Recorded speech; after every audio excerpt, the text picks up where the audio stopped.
I guess we're live. Jez We didn't are say. live. Yes, we are live. What is going on, everybody? This is the Xbox2+1. I am one of your hosts, Randall Thor19, the man with the million, and yeah, Jez Corden here, managing editor, Windows Central. We were talking earlier about how he bought the $70 horse armor for Diablo 4 because he's like, screw it. Why are you I love slandering Diablo. me? Oh, God, I did not buy the $70 horse for Diablo. It doesn't even look Yeah, but good. no- If it looked good, I maybe would consider it. But You no, I maybe did not. would. I did not buy the horse, no. But that was a fun controversy from that week. Well, maybe it cost Diablo its nominations, which yeah, we'll maybe talk it about did, more in a which, minute. Which it didn't.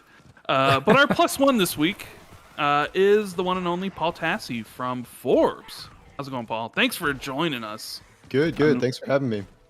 on what is sure to be a very man. There's actually a lot to talk about because the Game Awards just happened. There's Nominations. stuff going on at Xbox and PlayStation that we wanted to get your opinion on. So yeah, there's definitely a lot of things going on because yesterday's Game Awards announcements didn't go down very well with some people, I guess. You could say that. Certain words were trending on Twitter all day long that were people like, what is, like, for instance, do you now know what Xbox tax is?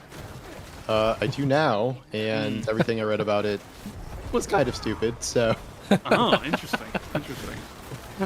Oh, man. So yeah, I don't know. Where do you want to start, Jez? You want to just start right with I don't know. I think Game Awards? I suppose what we should get into first is maybe some of Paul's career history, because Oh yeah. Forbes is a legitimate outlet, you know. That is true. So I have to say, Paul, I am slightly starstruck here, because Okay, you know come on. I'm a journalist, so apparently. No, you And always say you're a write for- blogger. Yeah, I'm You a say you're a blogger. blogger. I keyboard. I do the keyboard thing, you know. And Forbes is like all legit and stuff. So I'm curious, like, how did you get in to writing about video games for Forbes? Because Forbes isn't like a brand I think most people would necessarily associate with video games.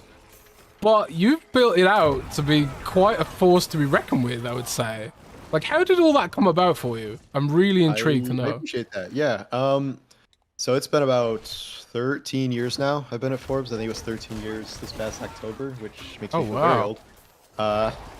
So originally, this started shortly after I graduated college, where I moved to New York to work at a blogging startup for a little bit. And while I was doing that, on the side, I was freelancing for another startup, a news site called TrueSlant.com, and they hired me and told me to pick a topic I wanted to write about. So I picked video games, and then about 8 months later, they were bought by Forbes, and they did get rid of most people, and I thought that was just kind of over, but they decided to keep me on, and I got to keep my same beats.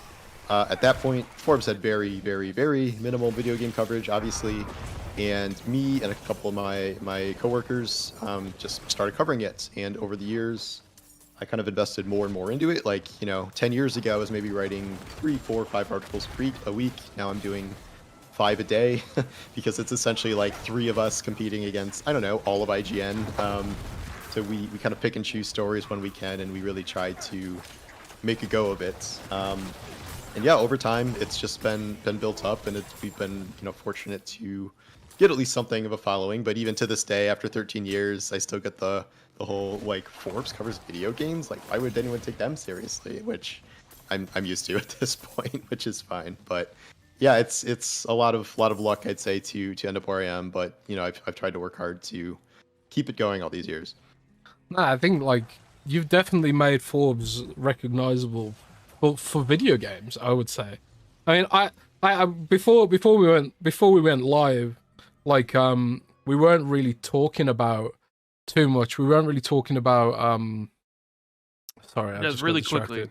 Yeah, I gotta let you know that the game audio's yeah. coming through. Yeah, I fixed it now. Sorry Professional about that. podcaster Jez Professional Corden, ladies and podcast, gentlemen. yeah. Game audio muted. Yeah, the game audio's muted now. Sorry about that, everyone. But before we went live, we were talking about. I've completely lost my trail of thought. Because I was trying to sort The horse armor? Were you talking about the horse armor? Nah, I can't remember Okay. now. But you've You're you've talking definitely about like Paul's books, because yeah, I we read a were lot of talking books about and Paul writes some Oh, books. yeah, we're also talking about Paul's books as well. That's right. So you regale us with your, what do you call it? Bibliography? Is that the right word? Bibliography. That is a Bibliography. word. You Wow. know, that could be right. We'll go with that. Yeah. I'm trying. I might be using the wrong word. Professional writer, but yeah, give us some background on that. Yeah. I have 5 books. I have a trilogy, and then I have so far, I guess, a duology. I have been trying to find time to write books on the side for a very long time, and I was able to start a few years ago and find a publisher, which was fantastic. They originally they're like, "Can you write, a nonfiction book about video games?" And I'm like, I prefer fiction, and so here we are. They're both science fiction-ish books. The first one is really science fiction. The Earthborn trilogy, it starts with kind of a ruined Earth in the aftermath of an alien invasion, and eventually they get off Earth, and it kind of turns into a space opera. And then my second 2 books, Hero Killer 1 and 2, heavily influenced by, I'm going to say, fighting games, professional wrestling. It's like a near future gladiator story that I've kind of tried to write like a blockbuster film. So those are a lot of fun. I'm working on a 6th book, but now I have a son, and free time is a little more limited than it used to be. So That's awesome, man. Like, I would write a book if I had any creativity whatsoever. So I would just blog instead. that takes some amount of creativity. That's my day job too. Yeah, So a little bit. Yeah. I'm hoping ChatGPT will just replace me, and then I can just play Warcraft all day and be yeah, we Be probably have a couple unemployed. months left. So yeah, a few months left on that one. Mhm. But yeah, I mean, we should probably get into some gaming topics because otherwise, I mean, we could talk all day and all night about everything that's been happening in the gaming sphere, but we want to respect Paul's time and all that kind of stuff. So, Rand, I suppose, what should we talk about first? Because we didn't podcast this past week because Rand decided to be ill, and That's what happens when you come down with the flu. yeah. So Rand was ill, so we haven't me and Rand haven't talked about any of the recent topics that have been swirling Yeah, around. we're gonna have a very, very long podcast on Friday, probably. Yeah, we are. We got 2 weeks of Patreon questions to get through as well, so that'll be fun. But I suppose the big topic of the right now is the Game Award nominations, because they've been quite controversial for a number of reasons. For like garbled categories, controversy over the perception of being snubbed and that kind of stuff. Rand, what are your thoughts on it, Rand? Because to start with, and then I think because I haven't spoken to you, Rand, about it. So I guess Where do you my want to quick start? thoughts on it? Yeah, the Game Awards. Jeff Keighley knows what he's doing because it's a marketing event, but people put all this. They think it's like the be all end all, right? And kudos for Jeff for positioning it as like the biggest thing, the only award that matters. But at the end of the day, it is just a marketing event to sell you ads and new video games. And I always see people from different fandoms always get upset when one of their games gets snubbed. Like Starfield not getting a nomination for Game of the Year really pissed a lot of people off. Or in years past, like maybe Horizon Zero Dawn or Forbidden West not winning anything. Games legitimately like, hey, Diablo 4, one of the best looking game, art up the wazoo for that type of game it is. No nomination for art, no nomination for even best RPG. And it creates this discussion online, which then further facilitates like the Game Awards. And then Jeff comes back like 6 hours later. How we all still feel he knows exactly what he's doing, right? No such thing as bad press. And I have to at least commend Jeff for doing it because I do like the Game Awards. I like at least sitting down with my buddies because we have a pool where all of us guess like the who's gonna win, and then then there's like we have prizes and stuff. So I look forward to that. But obviously, the main reason I'm watching it is to watch the new trailers and the new announcements because nobody watches the Golden Joysticks or the Dice Awards or any other game awards because they don't really have anything for us really to watch. So Jeff brings something where it's like people talk about, what brand new game trailers were there, but it's also sort of seeped into this people's thoughts that this is the only thing that matters, and that leads to what you end up with yesterday, where, Paul found out exactly what Xbox tax is and Xbox concubines. And I'm sure we'll talk about that. So it's like I appreciate Jeff for doing it. Because I do think games need to be celebrated. I just sort of think the way that it's done is a little bit too Hollywood. And it's not really a celebration of games too much as it is just a marketing event for these companies to sell you future products. But yeah, those are kind of my initial thoughts. When you dive deep, maybe we'll talk about that later. But I'm interested because I saw some of Paul's tweets about this, so I kind of know where he's going to go with it. But what do you think, Paul? How do you feel overall about the Game Awards? Yeah, I'm probably a little less harsh than you. I totally agree that it is at its core a marketing event. And yet I also agree with you that it sort of needs that angle to be watched by gamers, because you're right that gamers, we don't have 90 years of the Oscars behind us. We have a couple years of this, really.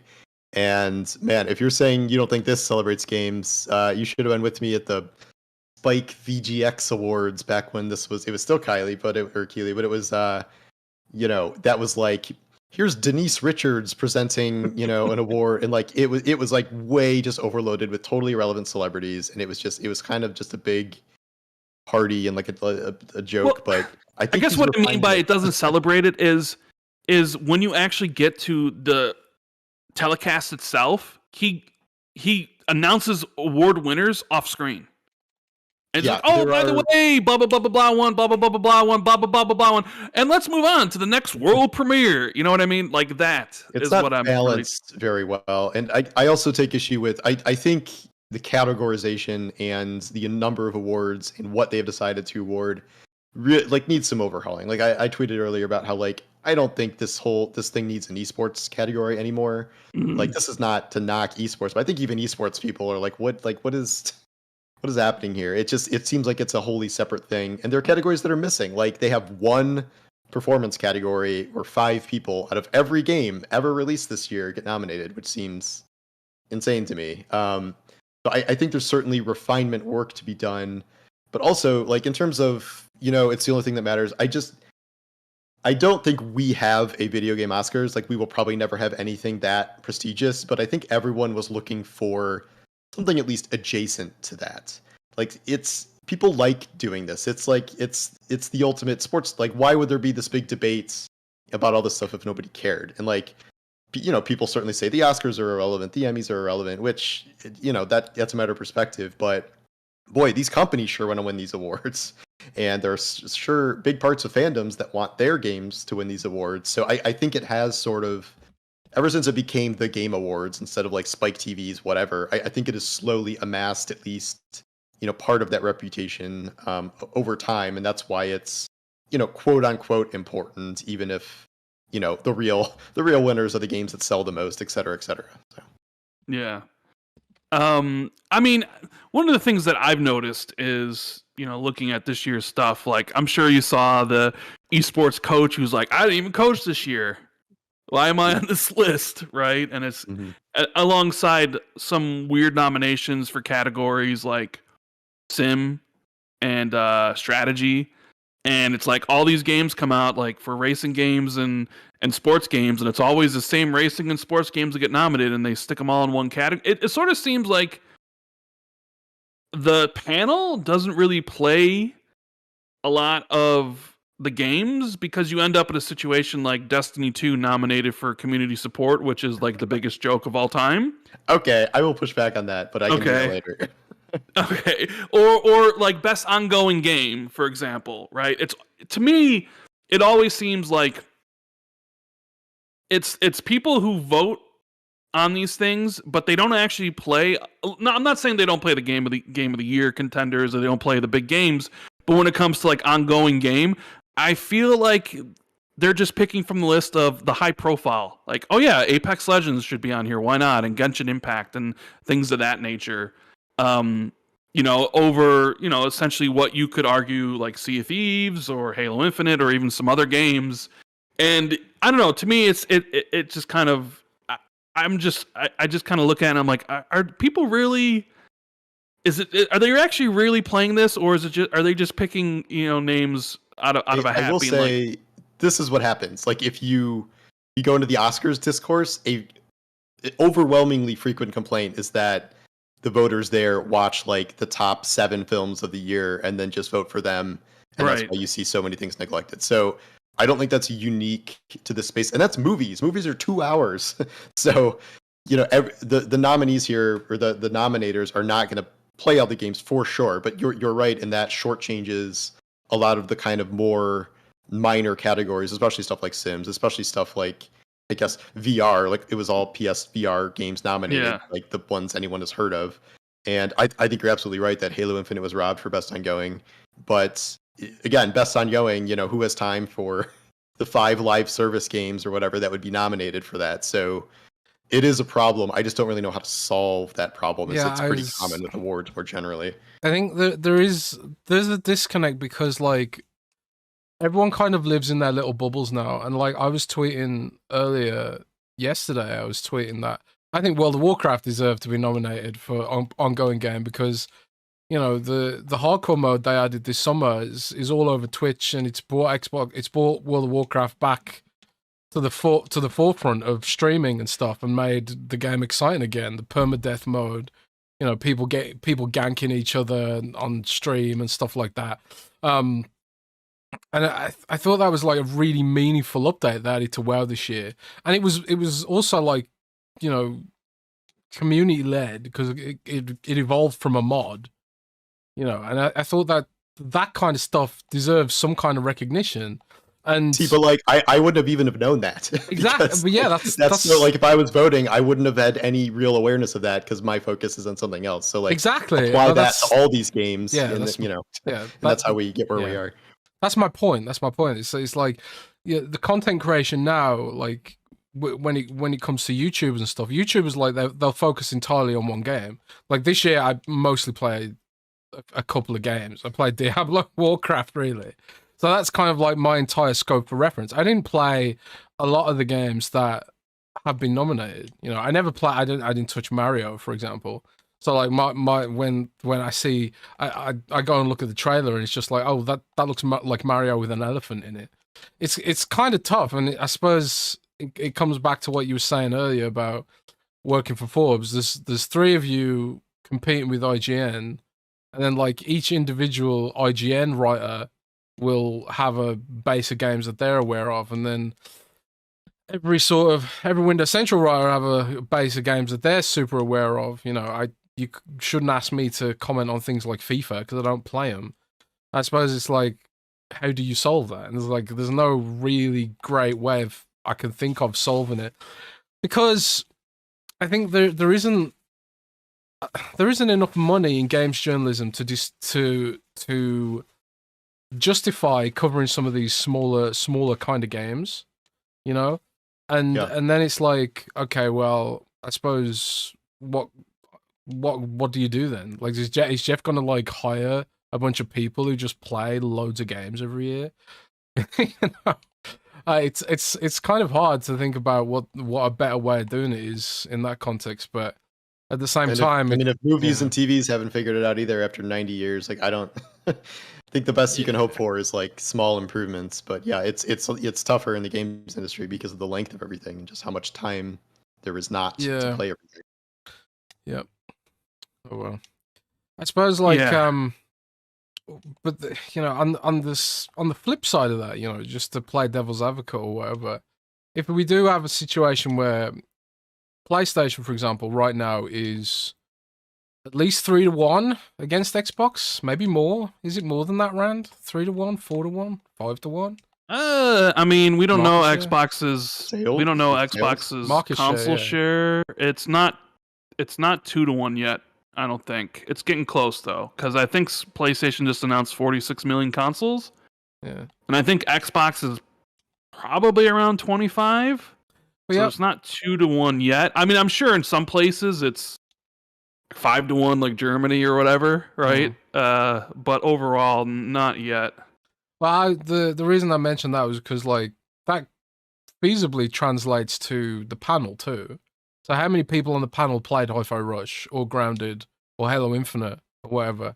I know these games are on PC as well, but you know how many people are playing on PC? You know, Well, that's the thing. Like, I don't think anybody in the panel playing Halo Infinite, which is one of the reasons why Halo Infinite's not nominated for Best Ongoing Game, even though it's going through its, as you would say, renaissance. Renaissance.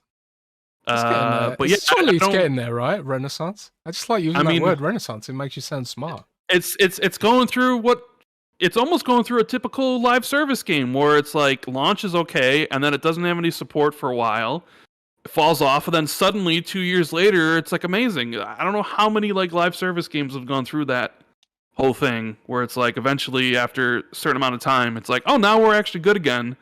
But you know, the problem now is not 2015 where you're Rainbow Six Siege and there's not a lot of competition and you can actually fumble and then, you know, right yourself and become a juggernaut.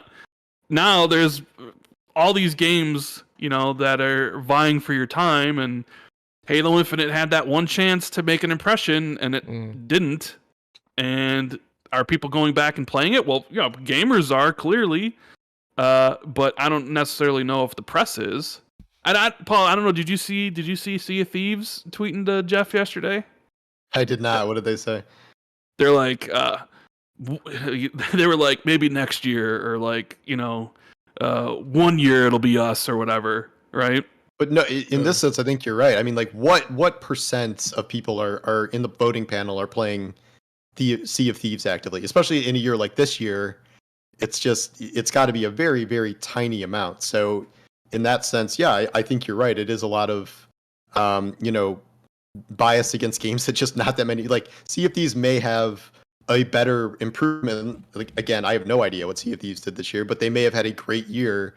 It's just how many people actually know about that or focused on that game as opposed to all these other games. So you are at a disadvantage, really, kind of no matter your quality. I would hope Halo Infinite would be a little more high profile as kind of a recovery story.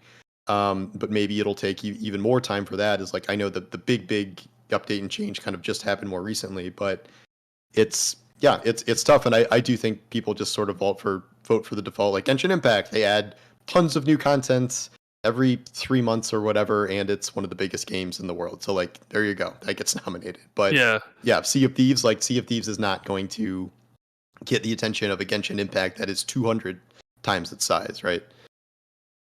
Yeah, I mean, you could make that claim for like almost all of Xbox's games, because a lot of Xbox's games are live service. I mean, like Forza Horizon 5. You know, I mean, like, but Forza Horizon 5 got its flowers, right? I mean, that was a very well respected. No. But I mean, you could make the argument. You know, it could nominate it for best ongoing game with all the content that it has consistently every week, right? I'm agreeing with you in the sense that I don't really think a lot of people on the panel play a lot of these games to actually vote for them, and you know, it's just kind of the thing. I'm just saying that you could, like Grounded, for example, could be nominated for best ongoing game, because Xbox has like a you know, a huge catalog of that type of experience. But yeah, how do you feel about? And I'll just go right to you know, Game of the Year. How do you feel about the Game of the Year nominees, personally? That part is probably one of the least surprising lineups I saw. I mean, I think 3 were set. I think Alan Wake, Baldur's Gate, and Tears of the Kingdom were always going to be there. It is not terribly shocking. There was a big Mario installment there. Dude, all the praise for Spider-Man 2. That is also not super surprising. I I personally rated Spider-Man a little lower than most people, but I get it. I think the one slot that is maybe the most controversial is RE4, where obviously it was very good, but it's also a remake, and like should that count, et cetera, et cetera. And then behind that, there are probably 5 at least other games you could have swapped in for 1 or 2 of those spots that just did not land there. And I'm sure this is, swings back to the whole Starfield debate, but pulling back to the wider industry, the overall nature of kind of how it was received, the scores it got, I am not shocked that it did not end up with a nomination at the end of the year. Part of that is it's this year, it's 2023, and everything was insane. And then part of it may be that voters, whoever, did not like it as much as some other people, namely me, who really did like it.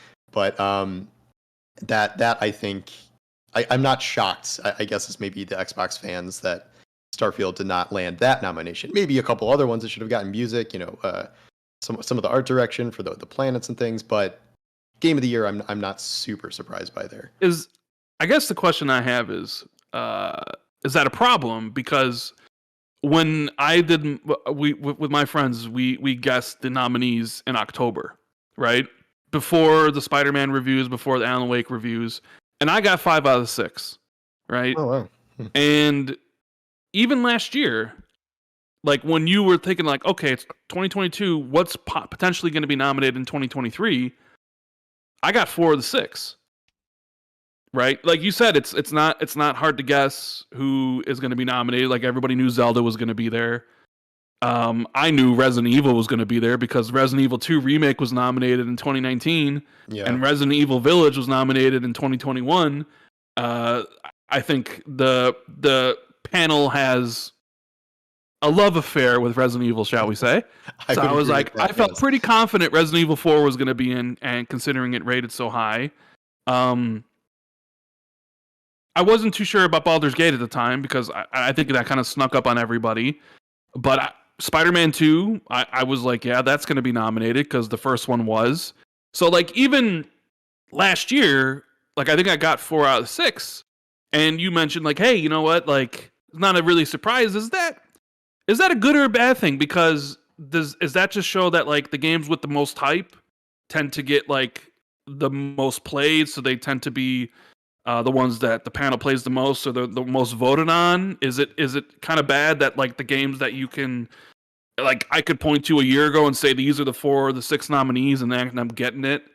Is that speak to this, like, I don't know, people just falling for the hype? And I'm not saying the games aren't great because a lot of them, are really great, but is that a problem for the industry when you look at what's nominated and it's mostly just? I know what you're getting at. You're saying that there's a homogeny of opinion amongst the panel, right? Essentially, yeah. Like that, it's predictable, It's predictable, yes. Yeah, I mean, I do think it is predictable to a certain extent, and yet I think there are at least some exceptions. You wouldn't expect every nominee to be like a total shock, and like this year, for instance. Again, I don't think anyone saw Baldur's Gate 3 coming, and that is probably going to sweep everything. So that is. Although Alan Wake 2 should win, damn it! Come on. No.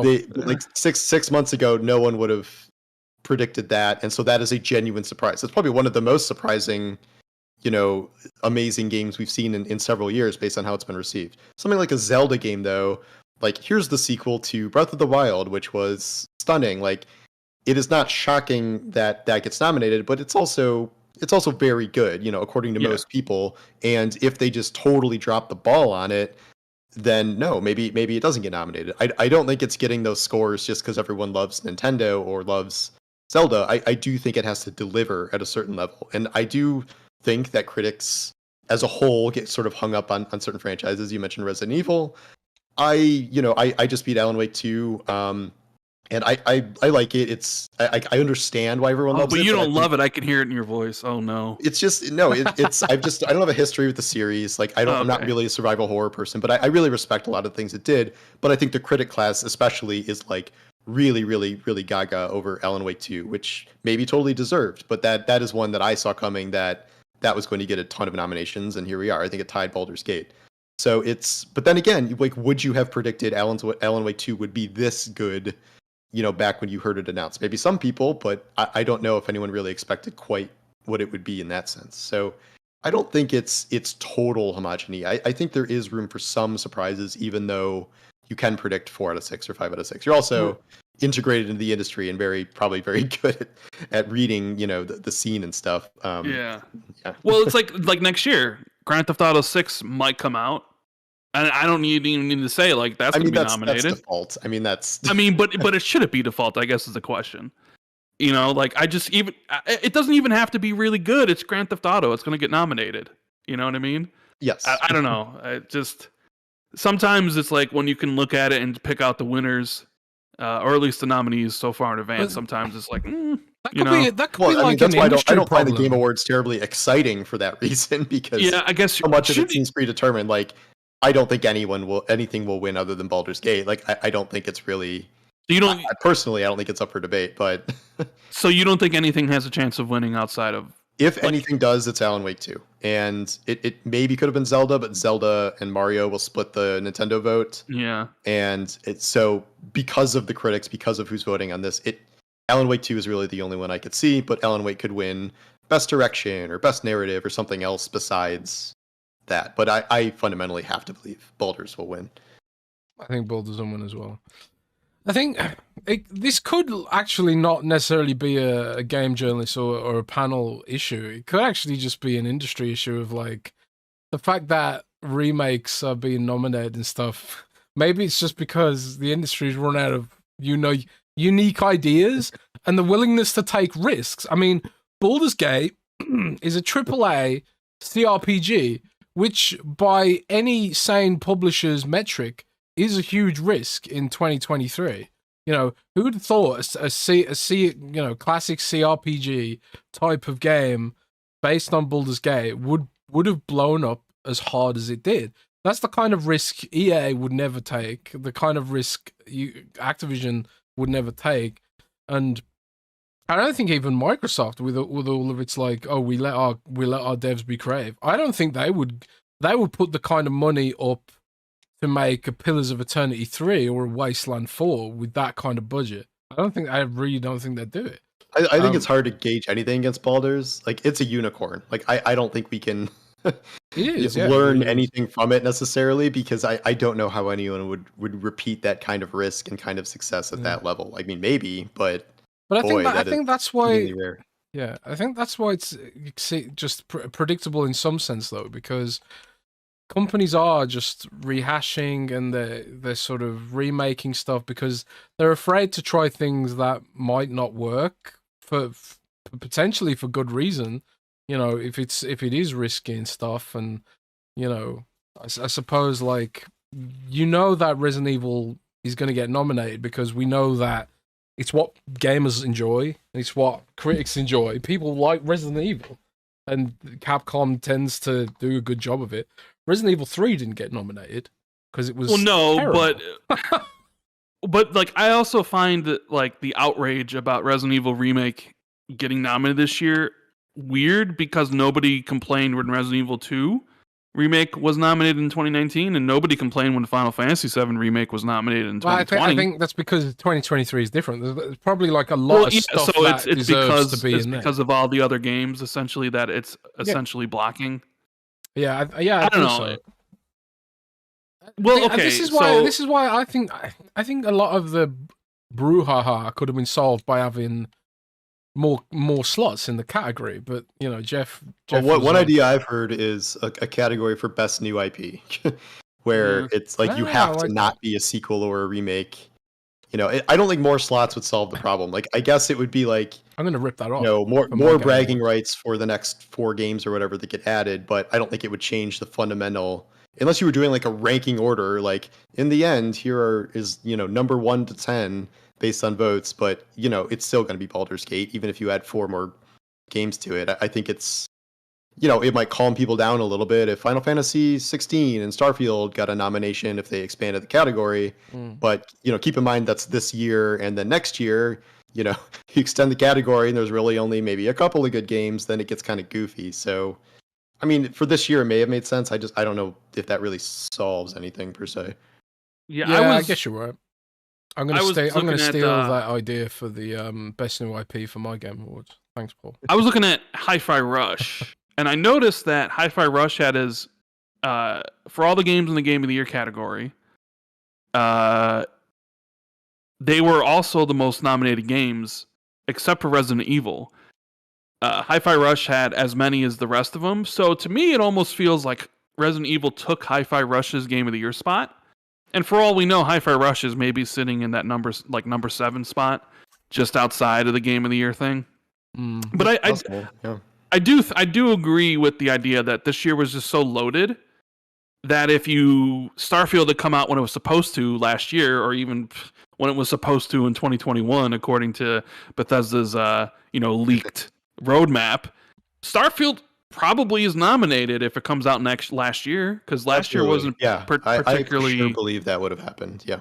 But then again, I look at the critic response to Starfield this year, to the game, and I'm just like, even if it did come out last year in a worse state, does it review worse or does it review the same? Well, in a worse state, maybe not. Well, I mean, you would assume it would have been in a worse state because they spent like a year working on it, but there wasn't. Last year was very, I mean, granted, it would have lost to Elden Ring because nothing was beaten Elden Ring. Yes. But this year just seemed to be a lot of competition. So I guess maybe it should have come out next year. Yeah, well, I mean, with like a year of extra features. It's going to lose the Grand Theft Auto 6 next year. So do we know that for sure that Grand Theft Auto is coming out next year? I mean, just because they're announcing it this year. It could be pushed. I don't know. I mean, it could be one of those things where they announced for the fall and it gets this typical Rockstar delayed to like spring or something, right? To 2025. I guess, I guess I'm going to ask you, Paul, about the whole Xbox situation regarding this. Because you had a tweet where, let me bring up your tweet because someone asked. I know which tweet it is. Yeah, someone asked me to ask you about it. So I actually was kind of wondering myself what you exactly meant by this. Let me see. Let me get your tweet here. Man, you do tweet a lot. Let me see, because I barely ever tweet. Rand's too cool for Twitter. Aren't you, Rand? I don't know. I'm one of those people that just memorized. Also, it's the one I think it is. Okay. Jeez. Scrolling. All right. Let's see. You said that Starfield landing just one nom, best RPG, which it will lose to Baldur's, isn't good. Even if this was outside of Microsoft ownership, an enormous mainline Bethesda game performing like that is kind of unheard of. And I think they have a lot more work to do. Inside the context of Microsoft ownership shows Xbox still has a ways to go with bigger non-Forza first-party stuff. Hi-Fi Rush was a big winner. But looking ahead, a lot to prove still. I think Hellblade 2 could do well next year. Halo Infinite should have gotten the best ongoing.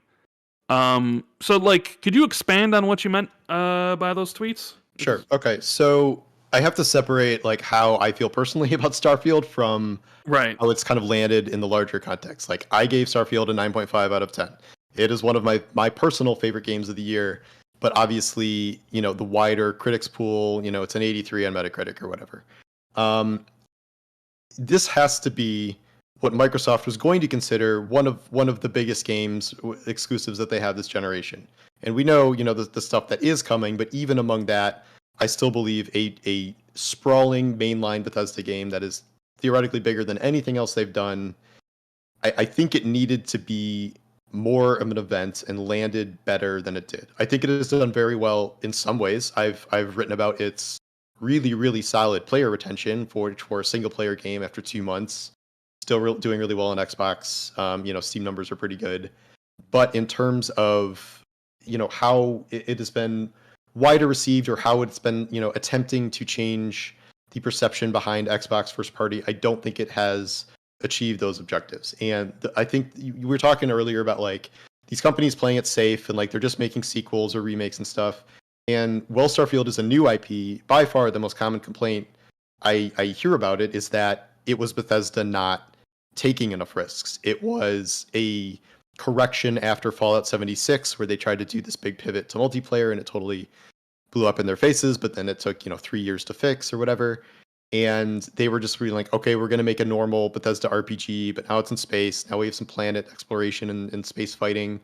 But fundamentally, everyone is this is just sort of another Bethesda game, and in many ways that format is starting to feel dated compared to a lot of the competition. And I do not think it helped this year that Starfield came out alongside games like Baldur's Gate or even like Cyberpunk Phantom Liberty, with these, crazy involved, like, NPC storylines and amazing performance capture and voice acting, and like it just felt dated in many of those aspects. Like, I personally had a great time exploring and the combat and stuff, but I think I can still recognize that I sort of understand where people are coming from. And I think Bethesda is going to spend a lot of time adding to the game. If you look at, the past games, it's added content to, more ship stuff, more base stuff, and then obviously the big expansion. Like, it's not a live service game per se, but it is something they're going to add to in time.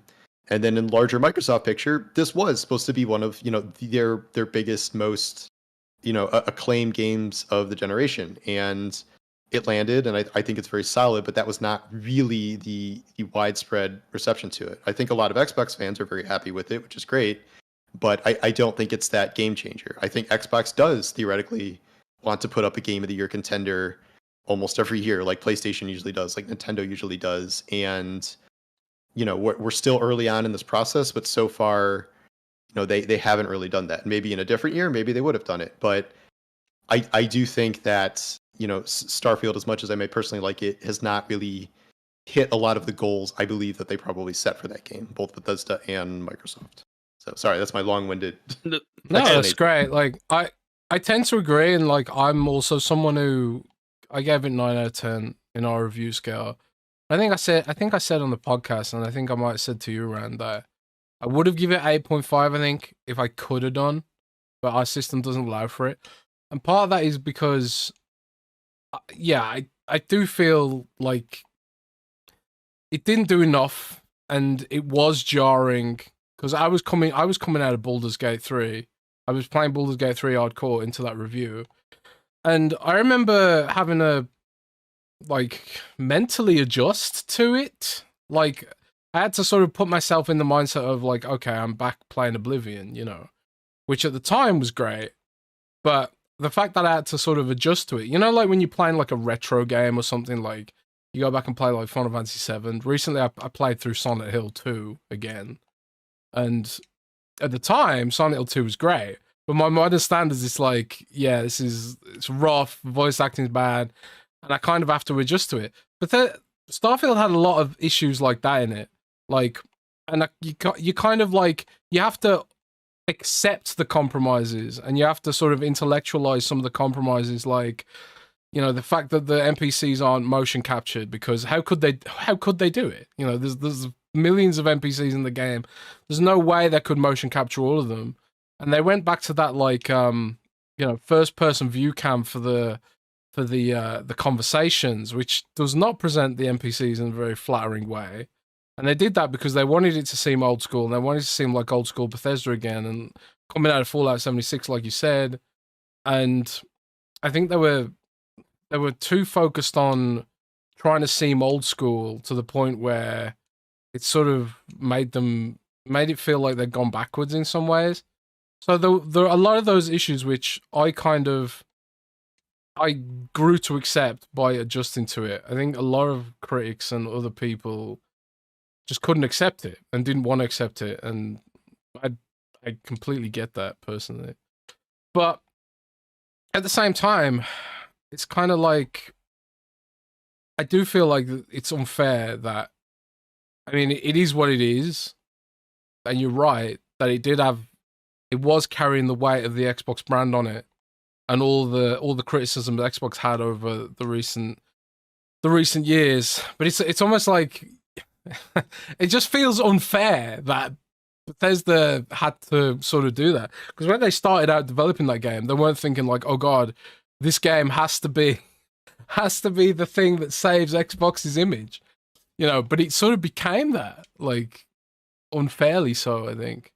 It was kind of unavoidable, though. I mean, if you agree to be bought by Xbox for $7 billion or whatever, and you are suddenly their flagship studio, this is before Activision, and you are working on your next big game when your previous big games were Skyrim and Fallout 3 and 4, like, either Game of the Year winners or top choices potentially, like you kind of inevitably find yourself in that situation, whether it's fair or not. And like obviously, from here, Xbox has a bunch of future releases, but those are question marks because it's like nobody really knows how Fable's going to go or Perfect Dark's going to go. But you would have, it seemed like there was something of like a sure thing. Like, okay, Bethesda's making a giant single player RPG. Like at baseline, that has to be good, right? And it was good. It just wasn't like stunning in a year where there were so many things that were stunning. So here we are. Yeah, I do think maybe Microsoft thought the game would review higher, right? Like I think they probably thought this will easily give us a Game of the Year nom. So I agree with you in that aspect, in the sense that like they thought it would do better in that regard. I don't know like how much better it really could have done like player base wise, because it was number 2 on Xbox for over a month, and even now, over 2 months later, it's number 8 most played among all the big live service games, and it's still doing pretty well on Steam. So even like if it was a 90 rated game, I'm not sure that would have translated into higher placement, I guess, or that many more people playing it, because I think it did what they wanted it to do, maybe like the lower end, but it didn't like do the extra push of like, oh well, we have a Game of the Year nominee, so more, but I still think it did, at least from what I have been hearing, like they're very happy with what it did do.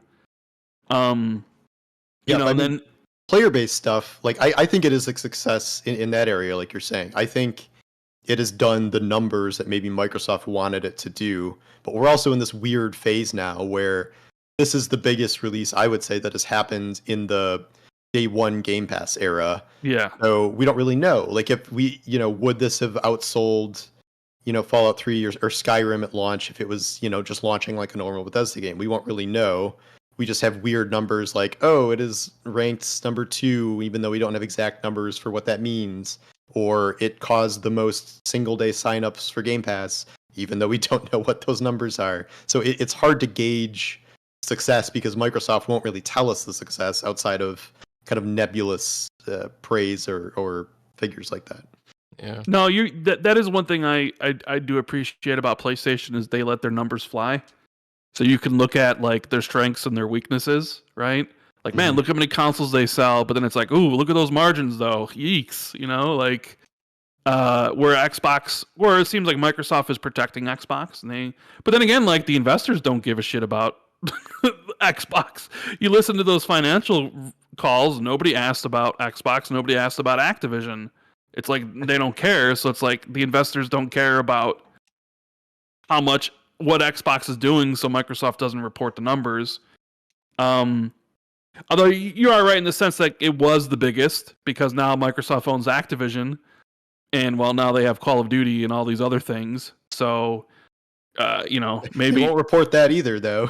No, they probably won't either, and I'm sure they're probably not happy with the review scores of Modern Warfare 3 at this point, either.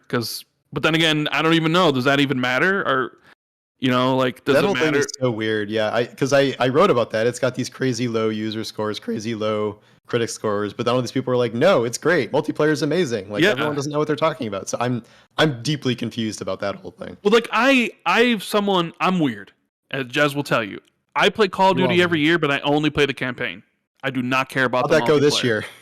The campaign was extremely lacking, and it felt like they ran out of time, or it's almost like kind of knowing what Jason Schreier reported about how this game was made in like less than a year and a half. It's almost sort of amazing that what they were able to do in that time frame.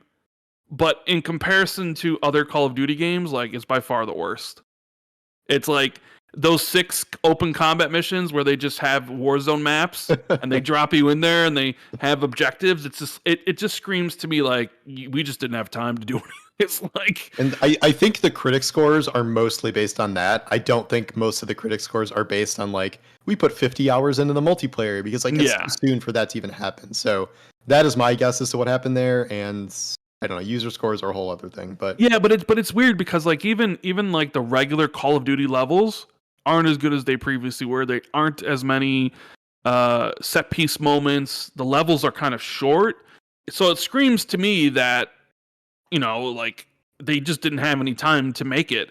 But then you think about it, is like, does campaign matter in Call of Duty? It's going to be the multiplayer where the game lives or dies, and it seems people like it. So yeah, I mean, it's Call of Duty's kind of transcended criticism. Like game journalists could give it 1 out of 10, and I don't think it'd matter because it's kind of gotten to that point where it's like a FIFA or a NBA 2K or like a WWE game or whatever, where people will buy it year in year out, or Sonic even. It doesn't matter about a Sonic game. There is a cohort of people that will always buy the Sonic game, and it's Call of Duty is like that, but on a completely different scale. And I that's think true, and yet you still want like the quality to not drop too much, because like, okay, let's say Call of Duty makes $1 billion a year no matter what. Like, that's amazing, but if you're Microsoft and you just bought it, do you want it to start suddenly making $650 million a year? I think it's much worse. Like, I still think you don't want to see that slide. No, for sure. And I think like as well, like whereas like with FIFA, there's not a huge amount of competition with football games. There is a lot of other shooters you could potentially play, and like it only takes like maybe 2 or 3 bad releases for people to maybe consider the competition. And I'm sure like, there's all I'm a Battlefield guy, right? And I've given up on Battlefield ever, being the game. I believe in Vince bringing it back, Jazz. Come on. Yeah, I mean that is the hope, right? But after like Battlefield 5 and Battlefield 2042, wherever it's called, I've just completely bounced off Battlefield, and I've just kind of like accepted that the Battlefield that I wanted Battlefield to be just doesn't exist anymore for whatever reason. But then there's things like the finals, which is generating a lot of hype coming out next year, and you have to wonder, like, is there and they're also teasing Titanfall. Like, could Titanfall be the Titanfall 3 ironically be the game that everyone sort of like bounces off Call of Duty for next year, if those like teases pan out to be something? Microsoft has to be sort of, I would hope that Microsoft isn't being complacent about this stuff, even if like the engagement's there and people are like, we'll buy it anyway and stuff like that. And people do say the multiplayer is good. Like the people who actually play Call of Duty say it's good. Streamers and whatever. So maybe all of this discussion is just just doesn't matter. I had a quick tangent for Paul on this, since we're talking about Call of Duty, Sure. because me and Jez have discussed this quite a bit on Xbox 2. What do you think Microsoft should do with COD? Should they keep it as is, or should they go every other year? Because to me, I think it's pretty apparent that putting out a brand new Call of Duty game every single year is no longer feasible. 100%, they should go every other year. They've already sort of hinted at this early in the process. There was some like talk about that, but they were talking about, what happened with Activision. Every single Activision studio, major and minor, was fed into the Call of Duty machine. And I think Microsoft wants to take some of those out and develop other Activision IPs or old IPs or whatever and bring them back. And it has become very apparent. Yeah, you're right. Like the past 2 years, they can't do that. And I don't think Microsoft is going to be like the taskmaster overlords that Activision was, where things have gotten just so screwed up in the last 2 years. Like, they will only make Black Ops and Modern Warfare games. Like, think you want to make an Advanced Warfare sequel? Like, no, you're making a Modern Warfare sequel in 16 months. Like, I cannot see Microsoft doing that. And like what the general sense I feel after the acquisition is kind of relief, where Activision employees like seem to think that Microsoft is going to be better than, good old Bobby Kotick, and not make them do stuff like that. And because of the way this works, where Call of Duty is now, it will be a Game Pass property, and eventually they're not really going to be banking on a bazillion sales. They just want it to be a really, really attractive part of Game Pass, most likely. I don't think they'll care as much about it being an annual installment, and I think that they'd be fine with, okay, we're doing one big game, and then maybe a couple of updates, big updates for it, by the following fall. But they're going to, go back to every other, because almost every other franchise at this point has realized you can't just do, yearly installments of something forever. Like Assassin's Creed realized that a while ago, and it feels like it has to be the path forward, or else the brand is just going to get increasingly more and more damage. I don't know when that'll start. Probably not. I mean, they might get out another one next year, but long term, yes, I absolutely believe that's what they should be doing and probably will do. Yeah, I agree with you on that. See, my gut tells me that the entire business model and the cash flow expectation for the Call of Duty operation, I kind of feel like all those devs and what they're being paid and all that kind of stuff, doesn't it depend on the annualized retail release? Like, I'm kind of feeling like if they do take some of these studios out, it's going to really impact their cash flow, wouldn't it? Like we're talking billions of dollars of cash flow potentially being impacted here. And I mean, they could offset it maybe by giving, I suppose, like the games a longer lifespan, and maybe like instead of doing a 1 year live service, they do like a 2 year live service or whatever. And it's not like but it's not like today's Call of Duty games just stop getting developed after a year.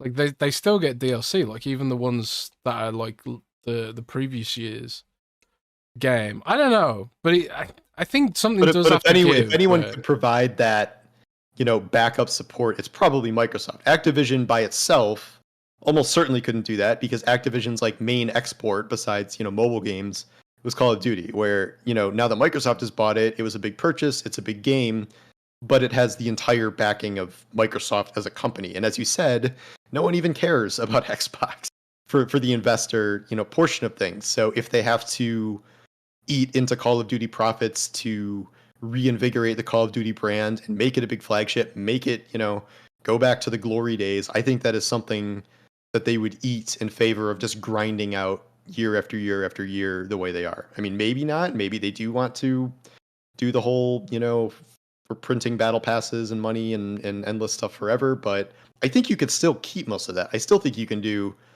seasons, all throughout the year or whatever. It's just that you don't need the big, increasingly small release of like the new game. I mean, even this year they practically did it. You can carry over all your guns and stuff, so it's almost like a new game in name only, and this in a sense has already started. So that's how I could see it going forward, where they keep developing it live, because you kind of have to do that with shooters now, but you could still alternate, 2 years for Modern Warfare, 2 years for Black Ops, etc. Yeah, I mean, even Bobby, all your guns over. Yeah, this was the first one because it's in the same launcher. For the first time ever, it was like, all right, you launched the Call of Duty launcher, it's Modern Warfare 2 and Modern Warfare 3, so everything carries over. I wonder if the next Call of Duty, which supposedly is a Treyarch's game next year, will also be in this launcher.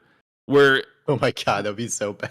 Right, I mean, would it be 400 gig then? Modern Warfare 4, there we go. I'm just saying, like, well, I don't know if you've got to the end of this Modern Warfare 3, but story's not concluded, which says to me, Infinity Ward, whenever they're up again, they're probably doing Modern Warfare 4. I'm sure they are. I would hope it's not next, like, October. Oh no, I mean, I would imagine, I would think Treyarch's doing a Black Ops game. I'm sure they'll do a sequel to this that hopefully does not suck, but yeah, that would be nuts.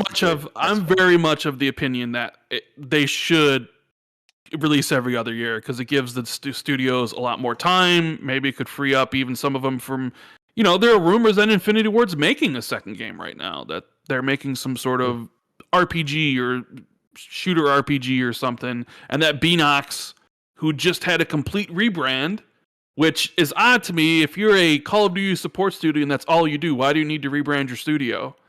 I mean, there's rumors that they're making like Spyro 4 and stuff like that. So I sort of, because I'm obviously, when Microsoft bought them, they would know what Activision's 5 to 10 year plan is, right? Mm-hmm. And I figure, like, Bobby Kotick even mentioned, like, they got to do more than Call of Duty, right? And it's one of those things where they probably couldn't do it themselves, but with Microsoft you can, because Microsoft has all, Bethesda and all their Xbox game studios where, okay, 1 year you don't have COD, but that year you have a new Doom or you have a new Gears or something, where at least where if you were just Activision, you wouldn't have that, and your investors would be pissed and your stock price would have fallen through the floor.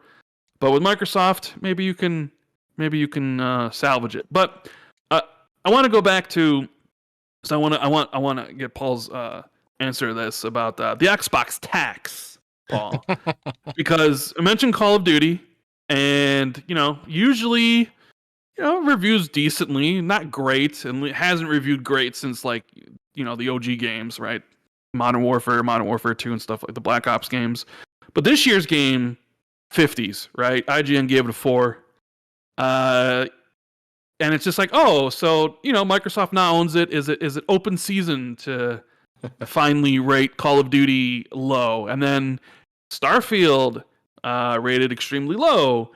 Well, not extremely low, but lower than people thought. Only gets 1 nod, best RPG, not even a Game of the Year nod. Hi-Fi Rush, 5 nominations, one of the highest of the whole group, but no Game of the Year nod. A lot of people talk about the Xbox tax in the sense that there are outlets or people within outlets that have either a conscious bias or an unconscious bias against Xbox products, whether through just disliking it in general or whether through their dislike of Xbox and their acquisition spree, that they are going to stick it to Xbox from that point on and review their games low. An example being Metro in their review of Hi-Fi Rush, where they said they wanted to review it higher but couldn't because Xbox games just weren't very good recently, so they had to rate it low. And I know you saw that because someone had tweeted that to you. So what do you think about this Xbox tax thing? Is it real? Is it made up? Is it make believe? Is there some truth to it? I'm very curious. It is not real. I'm sorry. I can't entertain this idea. Like, I have spent 10 years, hearing everyone say how biased the industry is against one company or another. And for me personally, everyone only remembers the last thing you wrote. Like, one day I'm an Xbox, one day I'm a Sony pony, just depending on whatever I criticize last. And no one, if you looked at my grand scope, I've written 200 negative Xbox articles and 200 negative PlayStation articles probably. In this case, there could be specific individuals or specific outlets that do not like Xbox as much as other formats. Metro, that was a deeply stupid thing to say, and I would not take them seriously if they have said something like that. No, I would not take Metro's Xbox reviews seriously. But they are on the panel for the game. They're on the panel, awards. But also on Metacritic, we have how many sites that are True. Xbox enthusiast or PlayStation enthusiast, and I think some of those could be a little in favor of one company over another. So it's sort of an industry thing.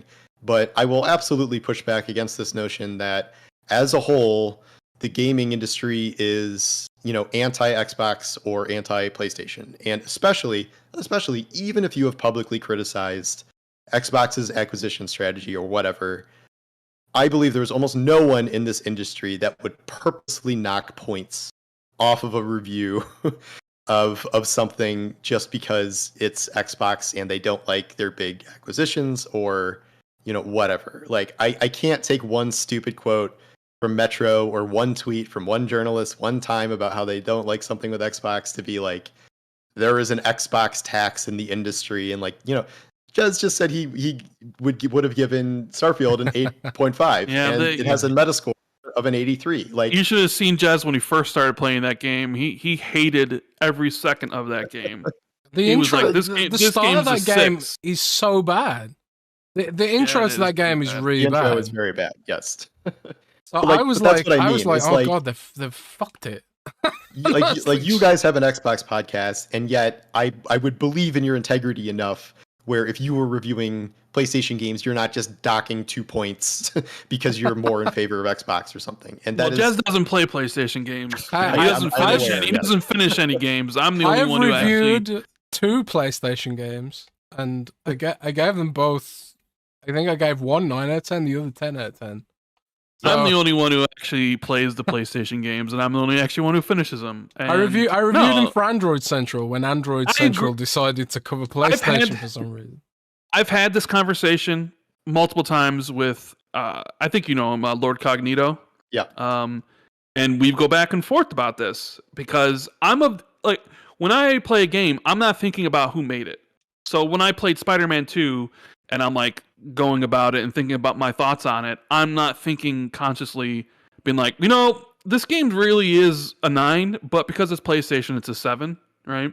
Nobody thinks that. Like, you know, but at the same time, Metro does. I cannot take one sentence that is stupid or one person who said something dumb and apply it to the whole industry. Like, I get that this is social media and you will have that quote and it will be retweeted 10,000 times. And every time this issue comes up, people will spam that quote and be like, this exists, this exists. But like, you cannot take it seriously that because Metro, where I don't think I've ever read a Metro review, no offense, Metro, like that applies broadly to like the entire industry. I can't get behind that narrative. I think a lot of people don't realize that Metro is a subsidiary of the Daily Mail, which is an outrage and bait factory. So like they purposefully say things like that to make exactly click. Like there are industry trolls like lately, you know, the whole Jimquisition thing, giving everything a 4. Like, I do not think you should take reviews like that seriously because they do in fact seem specifically designed to provoke outrage. But that is again one example of that happening, and I do not believe that happens, you know, at a large scale across the industry. Every time you see something like this, there will probably be some 1 or 2 really low scores or whatever that seem totally out of place. But again, it is a minimal fraction of the industry where that happens, and not something we see overall.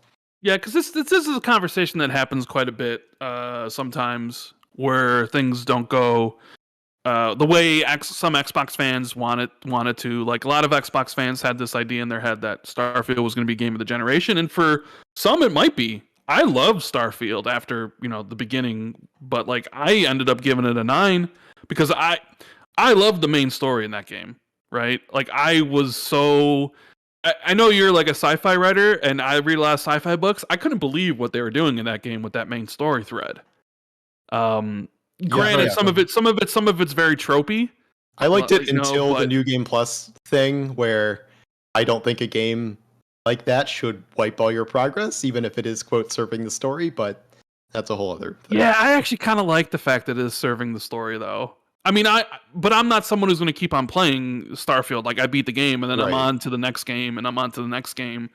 But for some people, it will be the game of generation because it will get expansions, it will get updates, it will get mods, and you know, if you look at like all the games that came out this year, or at least all the games nominated for Game of the Year, you can make an argument Starfield's going to be played the longest out of all those.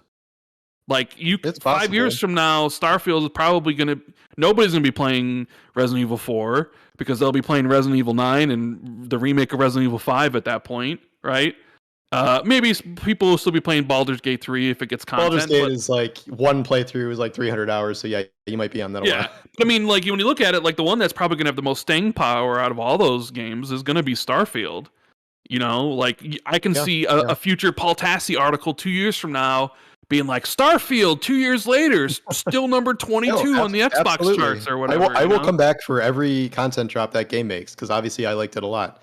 And I do think it is the type of game that is going to keep adding to itself in time. Again, not as a live service, but yeah, you're right. I do think Bethesda is invested in it for the long haul, as they are still, you know, making Elder Scrolls. Yeah. So there's part of me where it's like, does it matter that Starfield didn't get a Game of the Year nomination? And it's like, I'm sure they would have loved it. Xbox would have loved to have that and like, hey, put it out there on a tweet or whatever. And I'm sure Todd and the team would have loved the recognition. But I think as for like the health of the game, I'm not sure it matters. I'm not really sure it matters for most games anyways. I think maybe it matters for smaller games. Like, I think it mattered for It Takes Two, like when it won Game of the Year in 2021.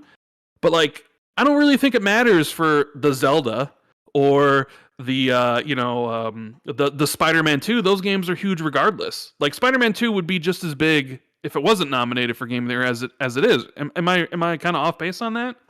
I think that's right. I mean, I don't know if there's any data to show that Game of the Year nominees get some like crazy sales boost or something after that. Because most of these games came out months and months ago. I mean, a couple of them were weeks ago, but they've made their mark already, and it doesn't really matter. And then obviously you have counterexamples like Hogwarts Legacy, 0 nominations, probably the best-selling game of the year.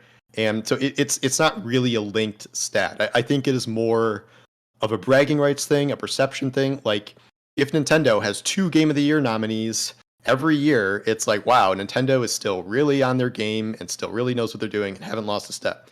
If Microsoft has consistently 0 Game of the Year nominations, that's a different narrative, and Microsoft still needs to work on their first-party offerings. Microsoft has this to do.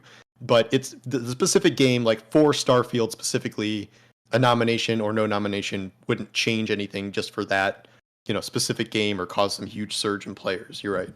Right. Well, how about this line of thinking? Because I saw some people talking about this. It was like, you have outlets that'll write, Xbox first party needs to do better. Why aren't there any Game of the Year nominees? And then those same outlets vote on the Game of the Year nominees and don't vote for any Xbox games. And then they can write an article, Xbox still has no Game of the Year nominees. What's going on with Xbox? I mean, kind of. That's sort of the cog in the wheel thing, like the individual person writing that article. Maybe their outlet has a vote. Maybe that specific person does not have a vote. Like at IGN, like the IGN bosses have a vote, but like the IGN news writer who's writing that article doesn't have a vote necessarily. And like it doesn't make it not true. Like if someone, even if it was the person who reviewed Starfield and they gave it an 8 and they wrote that article, it's not like they're saying like they're like, aha, I caused this because I didn't like the game. Like again, I don't think it's sabotage. Like they're not planning like, okay, I'm gonna review the game low and then I'm gonna say the game's doing bad, and like it's a wider thing, because if one person gives it an 8 and everyone else gives it a 10, like your narrative isn't gonna work. So you can't really plan things like that. Like I can write you're essentially describing exactly what happened to me, where I rated the game really high, but I'm still writing articles about Xbox has to do better. The Starfield means, they have to up their game in the first party department. And I think you can hold both of those thoughts in your head at the same time. Right. We do have a question along those lines from Omen, who says, my question is this to Paul. What announced Xbox games do you think have a solid chance of actually winning Game of the Year? Personally, I think Fable might be the only game I foresee having a slot. Like in the future, like the future announced games that we kind of like danced around a little bit. Like I guess he's asking, he wants to know what of these announced games do you think has the best chance at? That is a good question, and that is part of my my argument, where it's like I am, trying to picture into the future, years forward, what is coming out. And I think obviously the development team behind Fable is excellent, and they've produced excellent stuff in the past. I don't know how their Forza experience will necessarily translate into Fable, which I loved the Fable games, but those were decades ago at this point. So it seems so premature to be like, okay, Fable's like a Game of the Year winner potentially this early, seeing one cinematic trailer about it. Like, I love the series. I hope it's really good, but I think we're going to need a lot more than what we've seen from pretty much all these games. I mean, we've seen practically nothing from Perfect Dark, practically nothing from Fable, a little bit from Avowed. And so, like, the only one I'd even be safe saying, probably for Game of the Year is Elder Scrolls 6, which is a million years away. And that's, again, just because you assume that's going to be good and you assume Bethesda will deliver there. There could be some surprises. Maybe Hellblade 2 is just absolutely out of this world incredible, and I assume something like that will get a best performance nomination, obviously, or whatever. But a lot of things you can't see coming. Like no one ever saw Hi-Fi Rush coming, and that is the most nominated Xbox Game of the Year, and it could have been a Game of the Year contender. So, but of the announced games, that's kind of one of the issues. Like we don't know enough about so many of these to say like, oh, that's definitely a Game of the Year front runner this early. And I would say outside of Elder Scrolls 6. But again, now we have a little bit of questions about what Bethesda will be doing differently that time around, so they don't run into kind of the same issues we've seen here. I think Elder Scrolls 6 obviously has a really good shot, because I think people will go to that game and they'll be like, it's the gameplay loop that I love. That wasn't really in Starfield. That of like, I'm going to go run to this mountain, and in between, I'm going to have a lot of these different emergent events that Just necessarily more didn't happen dense. too much in Starfield, right? Mhm. So I think people will be like, it's come back to what we love. But in the near term, I think Hellblade 2 is award bait. Yeah, I think I think it'll secure nominations. I would be very surprised if it won Game of the Year. Like, well, I mean, if it's coming out next year and Grand Theft Auto's coming out, well then no. we can't. Any year Grand Theft I love Auto's the way out, we're it's- just assuming the Grand Theft Auto is game of the year. Hey, they talk about in their financial reports that it's coming in the next fiscal year. Granted, it could be delayed, but I'm just saying. What if it's bad like, though? if It you're- might be terrible. No. It doesn't matter. I mean, Dan Houser What did if I the- told you GTA 5 is actually not as amazing as everyone thinks? Oh, That's my man. personal opinion. But like, Oh, we it can't doesn't say matter. that. Was it doesn't that matter. amazing? But it was amazing in 2013, though. Yeah. Maybe not necessarily now. It was compared to the competition back then, but it is like, I don't know. For me personally, it's not like one of my top games, despite how popular it's been over the years. So Right. the point is like, I don't even know. I don't know if GTA 6 can fail. Like, it is kind of impossible in a way that I don't think was necessarily true with Starfield and Bethesda. Like, it doesn't seem, we have all these leaks too. Like, unlike past games, like we have seen a good portion of what this is probably going to be like, and I would be shocked if it failed in any noticeable capacity. Right. When I mentioned earlier best community support, and I kind of laughed about Bungie, you said you were going to talk about that a little bit later. So I figured, why not now? Like, so the whole Bungie situation. I know you're really kind of like clued in, plugged in, and all that stuff. What's going on with everything? Like, So, yeah, there's sort of two angles here, where the first angle is about the layoffs and how they relate to this award, and then there's the question of, did they deserve a nomination in the first place? Isn't their support terrible now? Like, so the main story was that they got this nomination 2 weeks after these mass layoffs that included large chunks of their community team, including like their most forward-facing community managers, who immediately took to Twitter to very vocally talk about how ridiculous this was. And so did some of Bungie's past community members that indicated when they did win in 2019, it was not very much appreciated that the Destiny bosses accepted the community support award instead of any of the community members. And then the community team was chastised for celebrating that they won within the company. So that all sucks. And it's kind of this it's like a sick joke in the Destiny community that they would lay all these people off, and that is the one award Destiny 2 was nominated for. That's one angle. The other angle is, did they deserve it? Aren't they bad? It's what we learned through the layoffs, like kind of behind the scenes, was that, communication has been spotty, has been worse over the past year or two, but a lot of that is it's the management who just did all these layoffs, sort of dictating what was or was not able to be shared, and not on the community team who desperately wanted to inform people of things that they were asking about. And then that they were taking all this feedback from the community, giving it to management in droves, like really laying out all these player concerns. And then management was just like, we're not doing that, and would delay additions or just negate things that were suggested.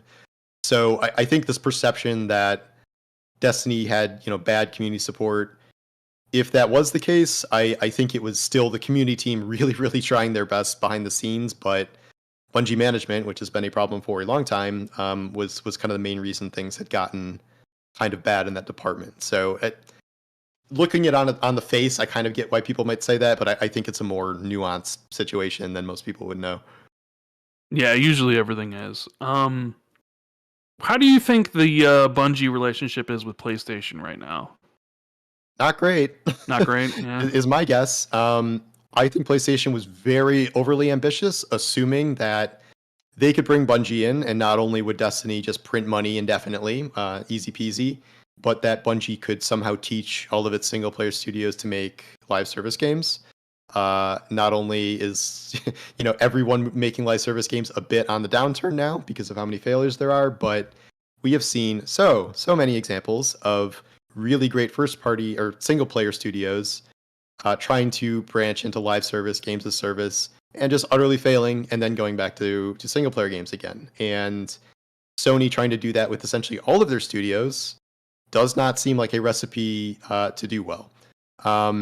And like, you know, even if Uncharted or Last of Us had a multiplayer mode, there is a big difference between that and creating a live service where you want people playing Last of Us factions year round. And it's just, it was kind of an impossible ask of Bungie, but then Bungie was simultaneously really, really struggling with their own problems. And one thing that came out was if Sony had not bought them, the current problems with Destiny and the revenue misses may have just tanked Bungie as a company altogether. So they have their own problems, which I'm sure Sony is not thrilled about. And then also their quote unquote job of getting all these other studios to make amazing live service games is I don't imagine that's going terribly well, as evidenced by the fact that Sony just delayed half of those planned games, you know, a week ago. You think those half of their planned games that they delayed, do you think those end up just being canceled? Or is it just too much more? Or is it just too much money that's been invested where it's like, no? Some of them they will have to cut. I'm sure. Like we don't know I'm sure it's a wide range of budgets, but they're not going to come out with 12. I don't think in any meaningful capacity. Like again, there was not even a timeline set for the last 6. They're just like in the future, and so I'm sure just naturally a lot of those are not going to get made. So like when you look at like the 6 that they talk about, right? And people try to figure out, do you have an inkling what they are? I mean, like, okay, one's Helldivers 2, right? You would assume. Mm-hmm. I would imagine MLB, the new MLB. But then I would imagine, like, wouldn't that be for this year's MLB and then next year's MLB and next year's MLB? So is that like 3 of the 6 games right there? That probably counts as one. So you think the MLB games just count as one and not like 3? I would think so. I think one of them is definitely Marathon. I really know Bungie wants to get that out by 2025. But again, that's a multi-platform game, which was like part of Bungie's contract with Sony. But so that would be, I guess, maybe less of a benefit if a Sony only game took off. But Bungie has another game in the works. It's like codename Gummy Bears. It sounds like Fall Guys to me. I have no idea the timeline for that one. My guess is that's probably not one of those. But there's that Horizon live service game where it's like Fortnite animation. Yeah, and I think Sumo was making it, right? Yeah. And I don't know what's going to happen with factions. It seems crazy for me to think that they're going to throw too much money down that hole instead of having Naughty Dog just like focus really hard on their next amazing Naughty Dog game. But that could be a case of like they've invested too much and they have to just see it through to the end. But again, the problem is with live service, you can't just launch a game and then, it fails, like too bad. Like you have plans, future content that you essentially have to release. Like you have to give it time to try and take off. So it's even more of kind of a pain to try and launch a live service and have it slowly wither on the vine and die over time. Like just ask, BioWare and Anthem or Crystal Dynamics and Avengers. So it's a different kind of failure when you do that with live service games. So for some of these, it may be better to not even just go through that process in the first place. Yeah, because you had a tweet not that long ago questioning Sony's strategy, which got you labeled an Xbot because anytime you say anything, and you were like, hey, they're doing really great right now. Like all their metrics are like, we're selling all these consoles, we're making all this money. But then it's like behind the scenes, it sort of seems Jim Ryan's gone. Connie Booth gets fired. The games as a service strategy seems to be blowing up in their face.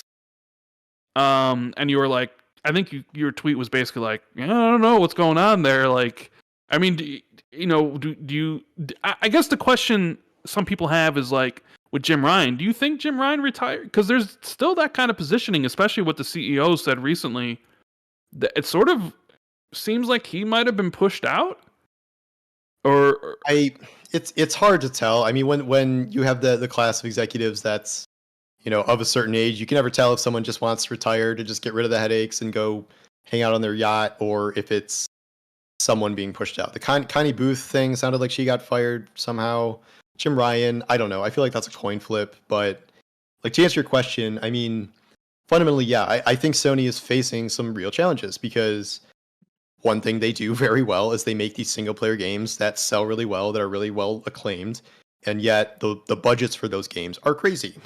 And a game like Spider-Man, You sell a bunch of $70 copies. It's I think it's the fastest selling exclusive or something. I don't know. It was like sold the really fastest selling in one day, Right, 2.5 million. But when they announced 5,011,000, it couldn't have been because God of War Ragnarok did 5.1 and 5. Sure, yeah. So Either of those though. But like yeah, the point is like neither of those games have any live elements. They do not have any microtransactions, which arguably makes them much better games because it would be terrible if in Spider-Man you had to buy all of the freaking suits, but that comes at a cost because you have that $70 price point and that is all you get outside of selling an expansion or something. So Sony is like, okay, well, we can't just live on this forever. So you know what makes a lot of money? Live service games. So we're going to invest 60% of our budget in live service games. But like everyone looks at this as an easy button where, well, live service games make more money. So this is, a gold mine. But the failure rate, like the ask for players to invest in another live service game when you really can only do one or two live service games at a time in like the whole industry. Like the time they demand from you, if it's a multiplayer game to get good at it, if it's Destiny to keep up with the seasons, completing the battle pass, whatever. Like nobody has time to do more than one, so it's a much more competitive space. Whereas like Spider-Man, you can buy Spider-Man and beat it in 2 weeks and move on. Like it is not asking to take over your year or whatever. So this idea that you can just do this pivot to live service is really starting to fall apart. And outside of like the old guard of Fortnite and Apex and the ones that did get it right, it's tough. And we see with Destiny. Destiny's one of the most successful live service games of all time, especially one with PvE elements, and it's struggling insanely hard right now in the face of this really crowded market and trying to keep things fresh after literally like a decade. So I never thought it was wise when Sony went like, we're gonna make 12 live service games the next 3 years. Like that sounded insane to me from the beginning. Like Bungie help or no Bungie help. So yeah, I do think they are facing problems there that are under the mask of PS5 selling really well. These games are still really good. Like there are deeper problems over there to be sure. yeah. And so like if you, I guess, would compare it to Xbox's current strategy, where like PlayStation's dominating, making the most money. Well, Tencent's making the most money, but as a console manufacturer, and they're trying to pivot to games as a service. But then Microsoft is like, well, we just bought all the games as a service games that are popular right now. Like, who do you think has the better strategy moving forward? Well, it would really help if Microsoft would ever share how many Game Pass subscribers they had within Yeah, that is the true. last 2 years. And they won't. Like it was a 25 million was January 2022, I think. Yep. And in theory, if there was still just significant, substantial growth for Game Pass, that would be the better strategy because instead of, periodically tempting someone to buy a $70 game, they're paying, however many dollars a year, every year for Game Pass. You could see how that might be the better long-term plan. But what I don't know is if all of these acquisitions, if getting Call of Duty on Game Pass, if Starfield is on Game Pass, etc., are moving the needle significantly enough to really re-spark growth. Because I think we all can agree that Game Pass really had its big surge during the pandemic, along with the rest of the industry. But I sure think there's a reason that we haven't heard anything about the numbers because they've slowed. They have obviously slowed. Yep. And Microsoft does share numbers when they have something to really brag about. Like they do. Not only have they slowed, but they've decoupled their executive bonuses from Game Pass milestones. And that doesn't sound like a good sign. And I've always, with Game Pass, I've always wondered about a ceiling because at a certain point, if you're an Xbox player, like you're going to have convinced almost everyone in the Xbox ecosystem that is going to be convinced to get Xbox Game Pass. And I really question how much of a growth market it is to attract either non-gamers, non-traditional gamers to suddenly sign up for Game Pass, perhaps without Xbox hardware, or converting, Sony or Switch only players to get Game Pass. And I know they're trying to do this with the, cloud and PC Game Pass and stuff, but I just don't think the massive growth potential is there or these huge percent increases are going to work. And eventually you have to wonder, like, okay, we are funding enormous games with this. We are funding Starfield. We are funding every Call of Duty now. and you are not selling these games box copy. I guess you're selling Call of Duty on PlayStation or whatever, but And Switch at a certain and point, PC, yeah. yeah, you Yeah. have to wonder, when do the budgets eclipse what you're bringing in from Game Pass, especially if growth is slowing, or it's not hitting the targets you want, which I imagine it is not. So that's a longer term question I have, even if the idea that moving everything to a subscription service would be more consistent revenue. We're seeing tons and tons of problems in the streaming industry for video. And the fact that Microsoft is sort of chasing after that model, when now all of these companies are racking up huge debt and huge losses on their own streaming services, it's not exactly equivalent, but it's a similar model that could run into similar issues. And I don't think it's disaster mode right now, but I certainly think it's something to consider moving forward. That Yeah, I mean, you're right. Strategy. Question marks, because Microsoft doesn't share any of their information, and it's like, well, because even now people ask Phil when he goes on Giant Bomb, "Hey Phil, is Game Pass sustainable and profitable?" And he always says yes, but it seems like nobody believes him. He's like, yeah, sure, right? Is it $1 profitable, or is it $1 billion? Yeah, but then it's know. you look at it well, I mean, would Satya invest $70 billion in something that wasn't working already? Would he? Satya doesn't seem to be the person to me to let them. He doesn't seem to be the type of person to throw more money after something that isn't working. He seems to me like he would just cut it. I don't think Microsoft can get out of gaming at this point. I think Microsoft fully understands that gaming is a giant part of the future and just technology and how people consume entertainment. It is already, obviously, the biggest entertainment industry. So no matter what, I think they want to have a presence there because their biggest rivals don't. Google doesn't. Obviously, Amazon has really struggled in that department. They just laid off 200 people, and Apple's not involved really in gaming at all outside of mobile. And yet they make almost all the money though, because they own the store. Well, that is Apple being ruthlessly savvy with their mobile space. Don't worry, Tim Sweeney is going to take Apple down and solve that problem. So wait, you didn't believe Phil when Xbox leaked their own documents and it came out from those depositions that, hey, we might be gone by 2027. I would just be surprised, if they ever fully killed Xbox. I don't think that's in the cards. As much as I have this or that issue with first party or Game Pass or whatever, it would just really stun me if maybe they'll significantly change how it works. Maybe they will stop making consoles one day. Who knows? But I would be shocked if they just fully got out of gaming and we suddenly had a Sony, Nintendo market or something. If anything, I feel like more people will figure out ways to get into gaming than what we see now. But I would be very surprised. I think with Satya, he's all. I mean, Paul, you're completely right where you say they're in gaming because it is a big part of the technological future, and Phil was quite savvy in being a Satya. Oh, we can tie this to cloud and Azure. We can sell services on GameStack, and they're doing the same now with gaming. They're doing the same with generative AI.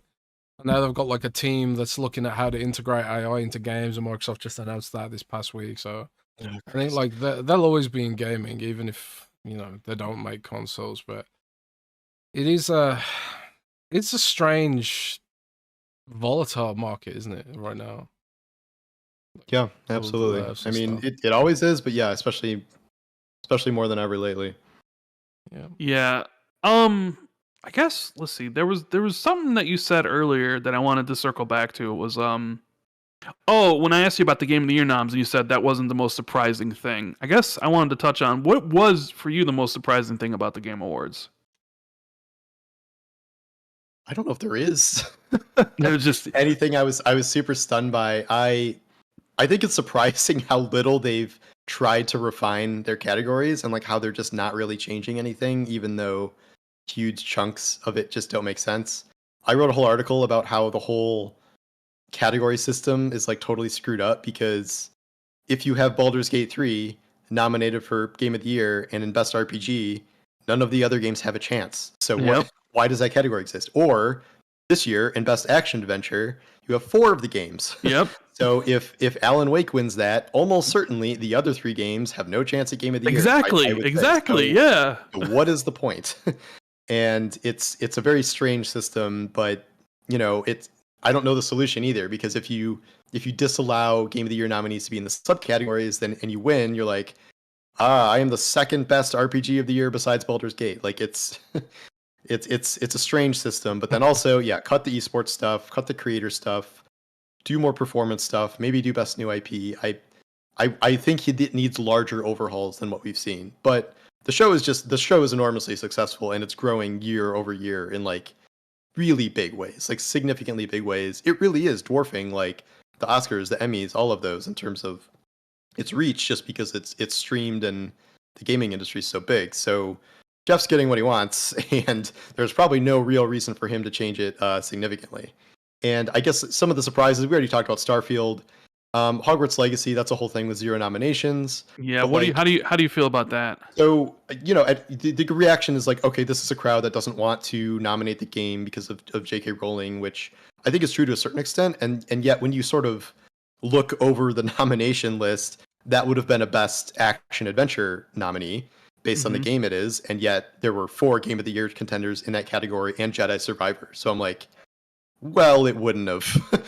It's not better than those 5 games. And then outside of that, then what? It's maybe you get a music award or a sound nomination. So ultimately, in that case, I think there were just too many games this year, and like that had a decent that had like an 84 Metascore. So it's not like it was totally panned by critics or anything. I fundamentally just think it was a very bad year for that to get awards, but it doesn't matter because it's going to sell 20 million copies in a year. So that is true. It's like currently the best-selling game of the year. Yeah, and I don't know if Modern Warfare is going to pass it given the current situation. So I guess we'll see. I mean, I know that we always joke about the UK charts because the UK physical charts don't mean anything. But it was only down 20%. And, Christopher Dring said, like, that'll change with digital. So maybe it's even with digital included. Yeah, maybe. So maybe it's just, okay, we sold as much as we did last year. And Modern Warfare 2, if I remember correctly, did pretty good. It did, yeah. Because Vanguard the year before almost destroyed Call of Duty, but people hated Vanguard. Yeah. So, but they'd say, hey, you know what? Why don't you? It took a year and a half to do Vanguard. Why don't you do the same thing and make Modern Warfare 3? And almost the same thing happens. It's like not a. Although if it sells the same, they're gonna be like, well, great, that worked. So let's just yeah. I don't know about that. We did have some sort of breaking news during the show, and this kind of ties into something else I wanted to talk about. But I see that more layoffs have happened in the industry. Oh God. Digital Bros Entertainment, which is the parent company behind publishers like 505 Games, plans to let go of 30% of their workforce. Oh my God. It will now focus on established franchises and sequels and less on new IP due to selective post-COVID market. Post-COVID market. That's what they say here in this thing. So more layoffs in the industry after Amazon just laid off 180 people the other day, and layoffs everywhere. Yeah, people talk about this year being amazing for games, and it was, but it wasn't amazing for the industry. Paul, how do you see that progressing into the future? Are we just getting to the point where they overhired during COVID, and now they're basically getting back to getting back to what they should have been, and maybe it won't get better in the future. There'll still be more layoffs, but I mean, like, we see the companies posting record profits, right? Like all the time, or record revenue, all this sort of stuff. But the job layoffs keeps on happening. You can never discount executive greed. I mean, that's true. That is in every industry, but gaming is certainly not immune to that either. And yeah, some of it's COVID overhiring and stuff like that, but it's also just a lot of cold calculus from management. Where Bungie, for instance, they're like, well, we have to cut money, so all these people on the publishing side aren't as important as the people actually making the games. So, they're willing to lay off, that slate of people. It's also, risk reward, where you can make a perfectly good game. Like I always go back to, Eidos making Guardians of the Galaxy. That was a really good game. And yet, since it wasn't like this crazy blockbuster, it was not viewed as a real success. And then they were sold off for, not pennies, but very cheap, to Embracer, where I have no idea what their fate will be there. but Sold to it's Xbox, essentially. yeah. That's my guess. I mean, that would be better than Embracer, honestly. But so yeah, it is, the bigger the budget, the bigger the risk on a lot of these. So, and something like live service games are very expensive to run constantly. And if they start to decline, you will not be able to fund your staff and you will have to lay people off to slim costs. But I will, number one, not discount executive greed as a primary driving force behind a lot of this. Not to say that's the layoffs you just mentioned, but Amazon has not been the wisest investor in its various gaming endeavors, so that's just sort of poor decision making on their part. The Epic layoffs were 1000% Tim Sweeney's fault for all of his stupid pursuits that he's been doing. All these lawsuits, the Epic Game Store, like sometimes you can just squarely be like, this is this person's fault very clearly. So it depends, but yeah, it's a very terrible year on that front, to be sure. Yeah, and then there's the specter of AI, which I know, has like people worried in the gaming industry, but also in your guys' field. Like, I ain't worried. You ain't worried. You ain't worried. No, in your last article, I can write clickbait as well as me, baby. Jez, your last article, you literally were talking about Bing, and you crossed out the. What was the word you crossed out to put in steal? Theft, stealing. Repurposed. Jez had crossed it out to say steal. Are you worried about the advent of AI in gaming or in journalism at all? Oh yeah, 1000%. I mean, almost every industry needs to be worried about it to some extent. In our industry, we're already seeing it, used for in-game asset art that previously someone else would have designed. There's a lot of talk about it being used to write portions of scripts, now to generate this is the Xbox thing, generate procedural quests and things out of AI and NPCs. We have seen it used where you can take a voice actor's voice. Someone recorded all of Andrea's lines in Starfield with V's voice from Cyberpunk. 4,000 lines, and she was not pleased about that, but that is something you can do with this tech. In journalism, things are not great on many fronts. It's not just about people can hard spam AI articles, which is already happening, to compete with us writing actual content. But it's the way someone like Google is using this tech now, where this I forget who shared this. I think it was someone at TechRaptor, where if you search for a guide for something and you use Google's AI Assist, it just straight up puts the guide instructions on the site, and it has little friendly links as to where it got it from. But it literally just compiled 10 sites that wrote a guide and stole it and put it on the page with no compensation to anyone. And even if they're quote giving them credit, that means nothing. So you mass apply that to the whole gaming journalism industry. I don't think people understand how reliant most sites are on guide traffic. Maybe not me and Forbes and everything, but most dedicated gaming sites, the things people Google the most or want to look up the most are guides. And if suddenly Google is just stealing everyone's guides and printing them, no more revenue for all of these sites. And it becomes this giant collapsing circle where the sites fail, Google has nothing to draw on, and everyone just gets screwed. So in our industry, that is what I would say is the number one threat. But it is a wider threat for everything. We just had the writer strike, the actor strike. AI was an enormous part of that and is not really a fully resolved issue there. So unless there's major legislation that restricts the use of the stuff, forces AI companies to pay people, I don't see this changing, and it is hard for me to believe the government is competent enough to do something like that. So, yeah, I guess we'll see. It's not great. Yeah. Have you, have you actually checked out any of these AI books, people that have used AI to write novels or novellas or anything? I know it exists. I did not really find the need to. Well, I was just curious. So no, I checked maybe I checked one out, and it was awful. I don't that's the thing with AI is I sort of feel like it's not very good yet. I mean, granted, it could be extremely good in 10 years, but when I was reading this, I felt like I was just I was reading a high schooler's.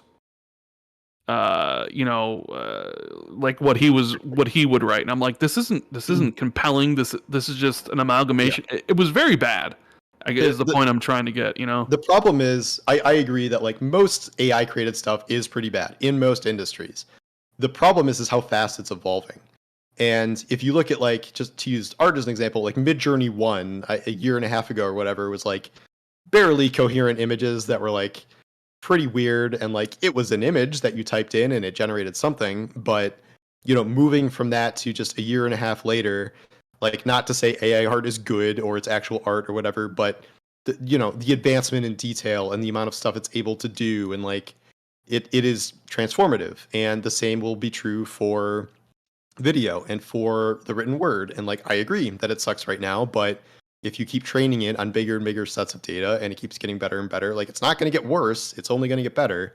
So that is why I'm not really comforted by the fact that, you know, written AI is not good right now.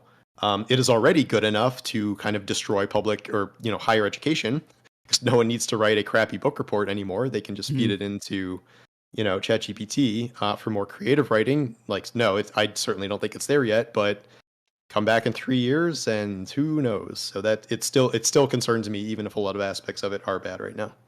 Especially for the guide writing stuff, because you don't really need like when I write a news piece, I try to make it funny, right? Because I am a blogger at heart, and I write to entertain.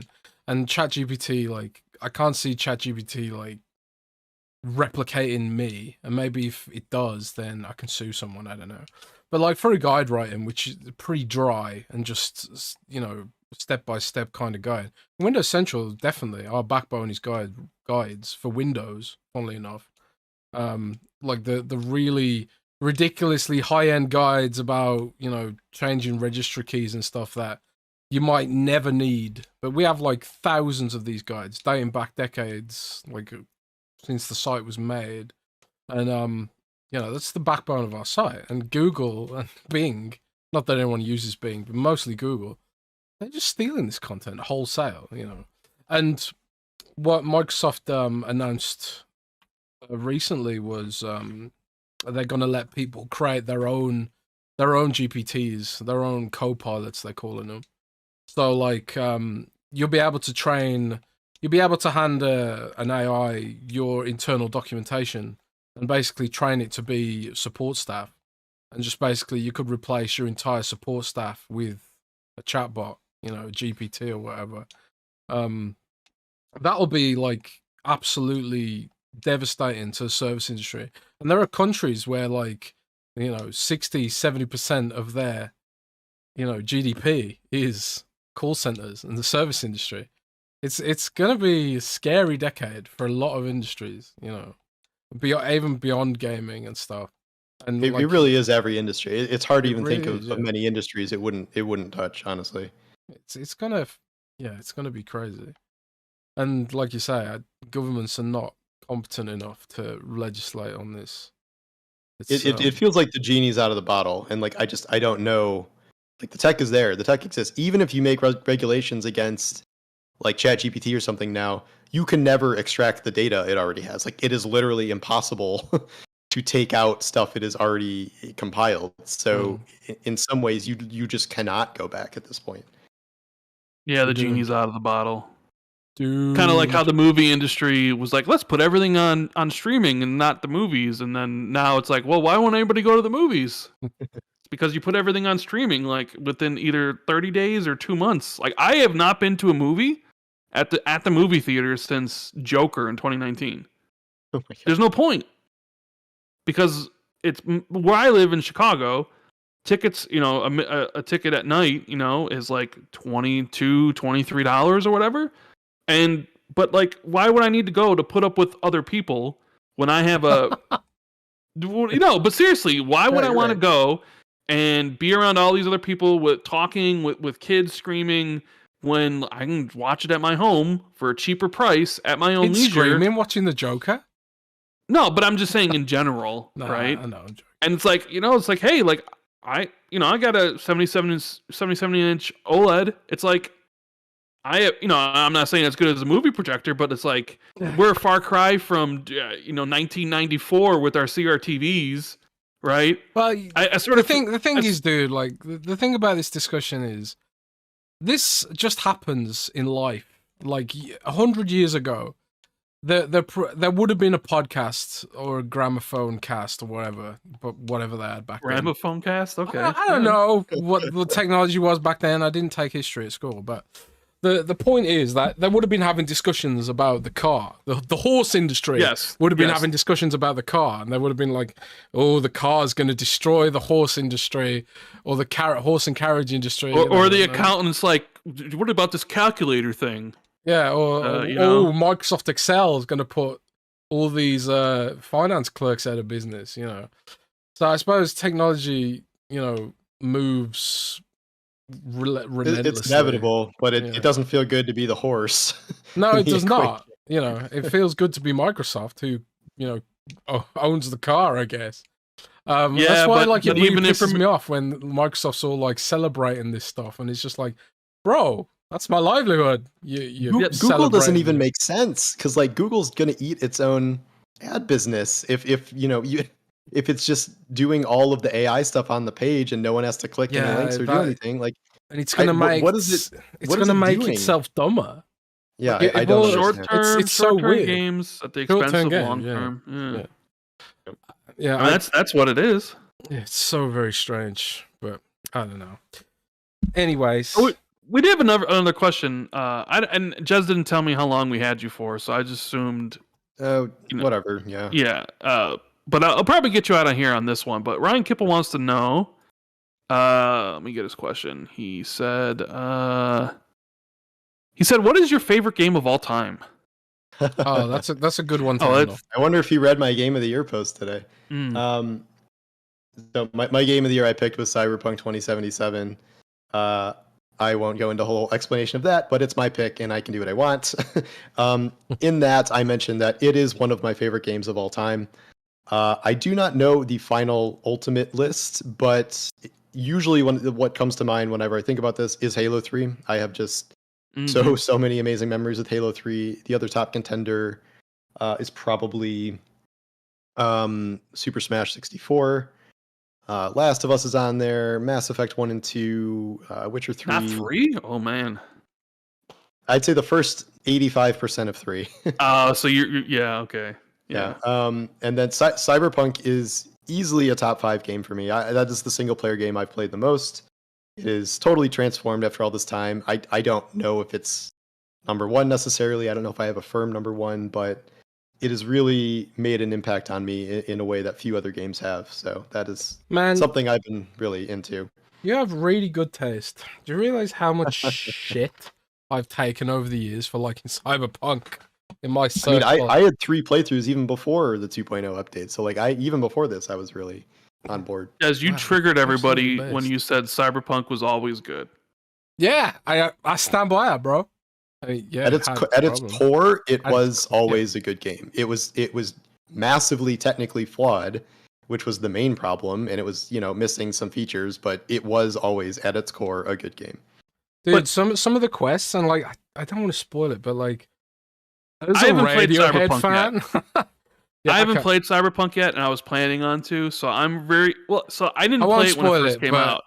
I'm very, I guess maybe like interested in like how would somebody who's never played Cyberpunk react to what Cyberpunk is now versus you guys who played it when it came out and then went back to it with all the changes, I don't know how most people would have a bad experience with it playing it from the start now. I haven't heard of anybody who started playing in this era. All of my readers jumping in now have thought it's amazing. And if you're not dealing with those tech issues, if you have all this additional content and stuff they've added and a totally new combat system, like it is one of the best open world games I think that exists.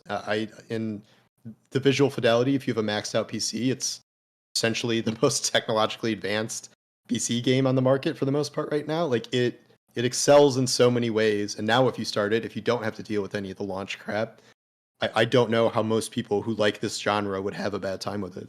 Right. I guess that's also one of the sore points I did see people talking about is how the hell is Cyberpunk nominated for best ongoing game? You know what I mean? I see both sides. I do consider it ongoing because everyone's like, well, these are live service games. And like, it doesn't say that. Maybe they need a live service category, but No Man's Sky is not necessarily a live service game, but it was nominated in this category many times and it's added chunky content updates. It's fixed a lot of things. Cyberpunk was on that same path for 3 years. The first, it was all bug fixes. Then they started slowly, adding a little bit of content, overhauling a couple systems, culminating in this year, the huge overhaul, the huge expansion. So over the past 3 years, like it has been transforming, and it is now fully transformed. It is not ongoing anymore because they are now stopping development after this point, but I would argue that yes, it has been an ongoing game and thus could be nominated in this category. And again, I'm also someone who just gave a 2020 game my 2023 game of the year, so I like breaking rules a bit. So Yeah, and then there's one game you didn't say about your favorite games of all time, and that was Destiny 2. I'm sorry. No, that's in there. I just take that for granted. And even probably the game you played the most, right? It's hard for me to say it's for sure number one given the ups and downs, but yeah, I have 3,500 hours into it. That's more than anything I've ever played by far. It's almost its own category. Like it has been such a part of my life, really, because I kind of only started getting real quote attention in the industry when I sort of became the Destiny guy, and like I was the Destiny guy writing about it the most, and that kind of became a big chunk of my following. So yeah, that's sort of its own special category, but yes, it's certainly in my top games of all time list. Des, what's your game of all time? World of Warcraft. Yeah, World of Warcraft, of course. Okay. No, it's World of Warcraft. I've got over 10,000 hours in World of Warcraft, but it's twice as old as Destiny. So like yeah, World of Warcraft. Then I when you were talking about Destiny, I was like in its own category. I was just thinking that's exactly how I feel. About WoW. It's sort of transcended game for me, and it's just sort of what I do. It's what I do now. I'm a Warcraft player, and I probably will be until they shut the servers down. No matter how bad it gets or how good it gets, it's kind of one of them for me. And WoW has certainly had its ups and downs over the years. Yeah, Paul, did you know that when Jez was watching BlizzCon, we delayed Xbox 2 for 2 hours because BlizzCon's keynote was going on. But Jez shed some tears during those Warcraft cinematics. I mean, they are very good cinematics. Well, they are. Dude, 100% it wasn't the cinematics, man. It was Chris Metzen. It was Chris Metzen being on stage. That guy, co-founder of Blizzard, came back out of retirement to save the game. It was just. I remember being like an 18-year-old, idolizing this dude who created one of the most incredible worlds. And that's what's been. That's fandom to me. But at the same time, you can't just let it blind you to the problems that this stuff has, especially like if you are a journalist and stuff. And I think in some ways, when you are a big fan, it sort of makes you more critical, because you want it to be better. You want it to be better. You know how many scathing Destiny articles I've written? Like 100. Yeah, I've written some really nasty articles about Activision and Blizzard and all that stuff over the years, because you want them to be, you want them to deliver, Yep. But anyway, yeah, video games, aren't they? Yeah, video cool? games. That's why it's always difficult for me to pick like my favorite game. I always think by generations, one of my favorite games during each era. But if I had to pick one, the game that I played the most, it's Halo 2. I mean, Halo 2 is the reason I got an Xbox. Like I played that game every single day for a year, probably like 7 hours a day.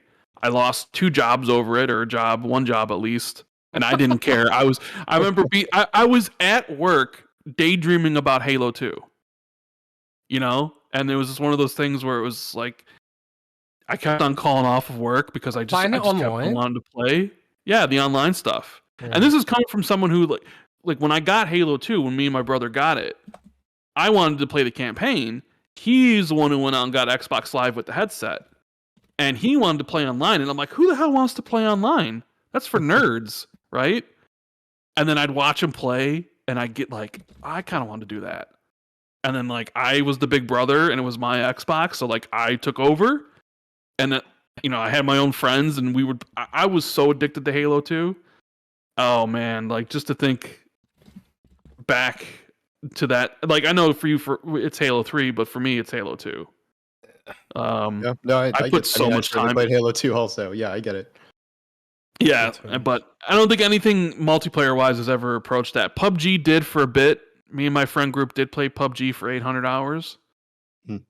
But like outside of that, like I haven't played a multiplayer game really since. I don't really play multiplayer, but for whatever it was, Battle Royale scratched that itch like nothing had since Halo.